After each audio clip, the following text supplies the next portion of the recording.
Now let's move on to today's story,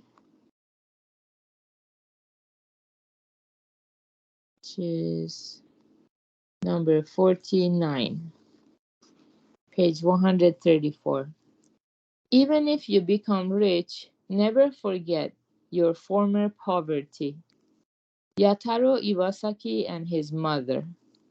Yataro Iwasaki, 1834 to 1885, the Japanese entrepreneur and founder of the Mitsubishi Group, was a man of deep integrity and a financial giant of his times. Even so, when he visited the homes of government ministers and other eminences, he always wore straw sandals. When asked why, he would answer, "It's what my mother taught me." Even after Yataro's rise to national prominence, his mother continued to weave straw sandals for him to wear. She would hand them to him and say, "Even if you have become rich, you must never forget your former poverty and become proud." Once a man called at the home of an American magnate to ask for a charitable contribution. When he arrived, he overheard him scolding a servant, "All you need is a little bit. Why did you use so much?" Wondering what it was that the servant had used too much of, he listened closely and found it was glue. A man that stingy isn't likely to make a contribution, he thought glumly, but he went ahead and made his pitch. His host surprised him with a generous donation of $500 on the spot. Surprised at the discrepancy, the man asked about the glue incident and was told, "I do my best to waste nothing, not even a bit of glue.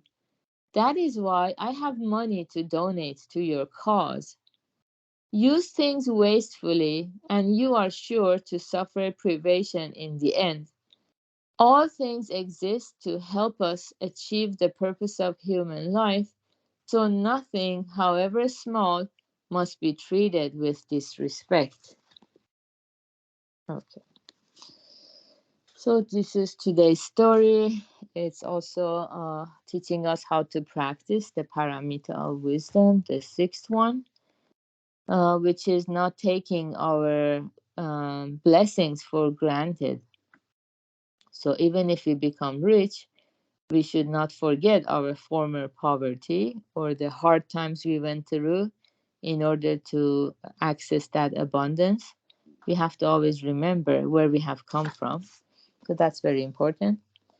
And yeah, unfortunately, a lot of people, when they become wealthy, they forget the hard work they went through and also the hard work of other people who supported them, including their parents, grandparents, their employees, everybody who helped them succeed. You know, we don't succeed in a vacuum.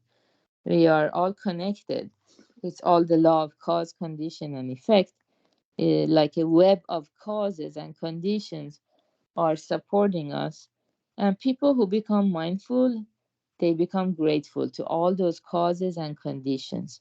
So that's very important. And unfortunately, because the law of cause and effect is not being taught so widely, we understand it from the wisdom of the Buddha that permeates the three worlds: past world, present world, the future world.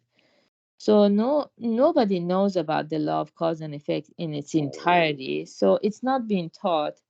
So people always think, "Oh, I'm a self-made successful person. I did it all by myself." And in this way, they are depriving themselves from greater happiness by not cultivating gratitude. Because, as we have in the phrase of the day calendar, the unhappiest person is one who has no sense of gratitude. So, by the same token, the person who is the happiest in this world, who is overflowing with joy, is the person who is very mindful of causes and conditions that have brought him to this point, that preserve his life, his or her life, and contribute to their success. So yeah, so that's why we have this rare blessing of learning about the law of cause and effect, and we also share the responsibility of conveying it to people around us who are searching for the answers. So if we waste things, then we don't have money to give. And or we if people who waste a lot of stuff, they have no appreciation for how difficult it is for things to come together.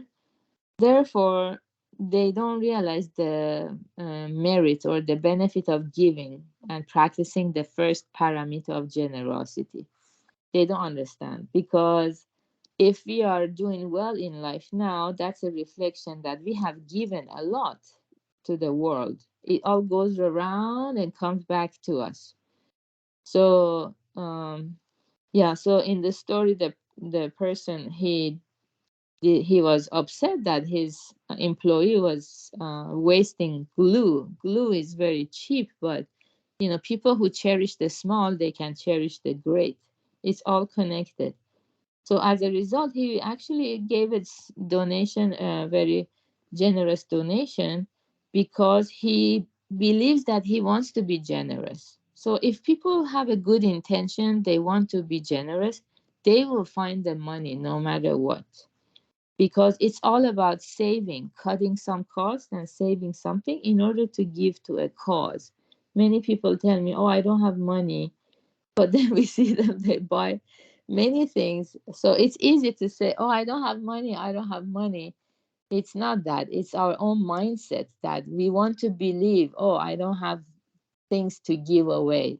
We want to justify our behavior. It's not that we don't have. Everybody is blessed with so many things to give, and therefore everybody can be blessed with harvesting a lot of good effects. Yeah, so nothing, no matter how small, should be treated with disrespect. Yeah, so I'm very happy that we are here this beautiful Sunday morning.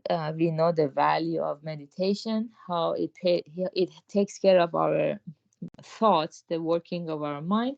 It sets the tone for the rest of the day. So good job, everyone.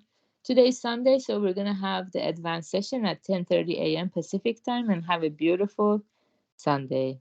Bye. Thank you.